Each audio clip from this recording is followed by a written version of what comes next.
नमस्कार, आप देख रहे हैं खबर मीडिया। दोस्तों, सुशांत सिंह राजपूत केस में एक बहुत बड़ा खुलासा हो गया है, जिससे कि दोस्तों सीबीआई तुरंत ही जान जाएगी कि आखिर सुशांत सिंह राजपूत का मुजरिम है कौन। जी हां, आपको बता दें कि सुशांत सिंह राजपूत केस को लगभग 5 महीने से ज्यादा हो चुका है।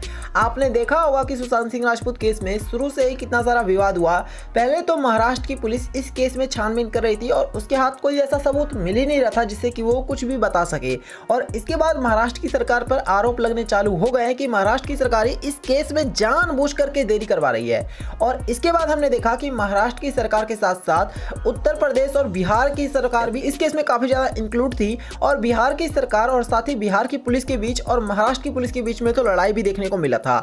और इसी वजह से इस केस को और ज्यादा पेचीदा बना दिया गया और इतने में बिहार में इलेक्शन आ गया, जिसके बाद तो आपने देखा होगा कि बिहार की गवर्नमेंट इस केस को और ज्यादा बढ़ा चढ़ा करके बोलने लग गई। और वहीं दूसरी तरफ हमने देखा था दोस्तों कि इस केस में, जी हाँ, सुशांत सिंह राजपूत केस में काफी सारे ऐसे लोग भी सामने आए जिनके ऊपर आरोप लगाया गया और कहा गया कि इन्होंने सुशांत सिंह राजपूत के साथ इस घटना को अंजाम दिया।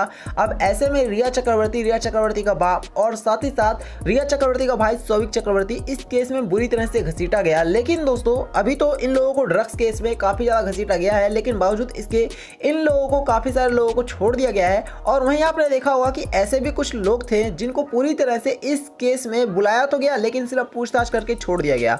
लेकिन अब बड़ा सवाल यह है कि आखिर सुशांत सिंह राजपूत के मुजरिम मिलेंगे भी या फिर नहीं। तो बता दें कि सीबीआई ने तो अभी हाल ही में कहा था कि वो अपनी जांच अभी कंप्लीट नहीं की है और वो अभी अपनी जांच को कर रही है। तो बता दें कि दोस्तों, ऐसे में ही बीजेपी के एक बड़े नेता का एक बड़ा बयान आया है। जी हां, आपको बता दें कि बीजेपी का ये नेता कोई और नहीं बल्कि नीतीश राणे है। दोस्तों, नीतीश राणे ने कहा है कि पुलिस जो है, महाराष्ट्र की पुलिस जो दिशा सालियान के केस की छानबीन कर रही है, वो दोस्तों इस केस को बहुत जल्दी बंद करने की कोशिश कर रही है। अब नीतीश राणे ने ऐसे में सवाल उठाया है कि आखिर पुलिस वालों को इतनी जल्दी क्यों है कि वो इस केस को क्यों इतना जल्दी बंद करना चाहती है। नीतीश राणे ने कहा है कि पहली बार दिशा सालियान के साथ एक बड़ी घटना हुई है और पुलिस वालों को देखकर ही पता चल जाना चाहिए कि ये केस किसी भी तरह से अपने आप की हुई घटना नहीं है, बल्कि किसी और ने दिशा सालियान के साथ इस घटना को अंजाम दिया है। और इसी वजह से नीतीश राणे ये सवाल उठा रहे हैं और वो कह रहे हैं कि पुलिस वाले इतनी जल्दबाजी इस केस में क्यों कर रहे हैं। उन लोगों को अभी इस केस को बंद नहीं करना चाहिए बल्कि छानबीन करना चाहिए। इतना ही नहीं, दिशा सालियान का अभी तक पति जो फरार हुआ है दिशा सालियान के साथ हुई घटना के बाद ही,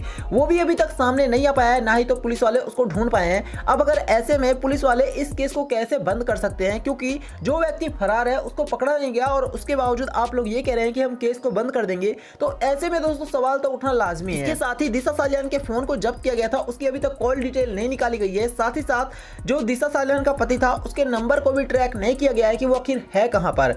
इसके साथ साथ दिशा सालियान जिस बिल्डिंग से गिरी थी, उसकी बॉडी बहुत ज्यादा दूर जाकर के गिरी थी और पुलिस वालों को देखते ही पता चल जाना चाहिए कि ये किसी ने उठा करके उसको फेंका है, ना कि वो खुद गिरी है। अब दोस्तों, सीबीआई और साथ ही साथ पुलिस वाले इस केस में छानबीन तो कर रहे हैं, लेकिन बावजूद इसके ये लोग काफी ज्यादा जल्दबाजी कर रहे हैं और इसी वजह से नीतीश राणे ने काफी सारे सवाल उठाए हैं और उन्होंने कहा है कि सीबीआई की जांच जो बहुत धीरे है उसे तेज करो और साथ ही साथ पुलिस वाले दिशा सालियान के केस को बंद ना करें। अभी इस केस में और ज्यादा छानबीन करनी चाहिए और आने वाले दिनों में काफी सारे बड़े खुलासे होने वाले हैं और बहुत सारे बड़े नाम भी इस केस में फंसने वाले हैं।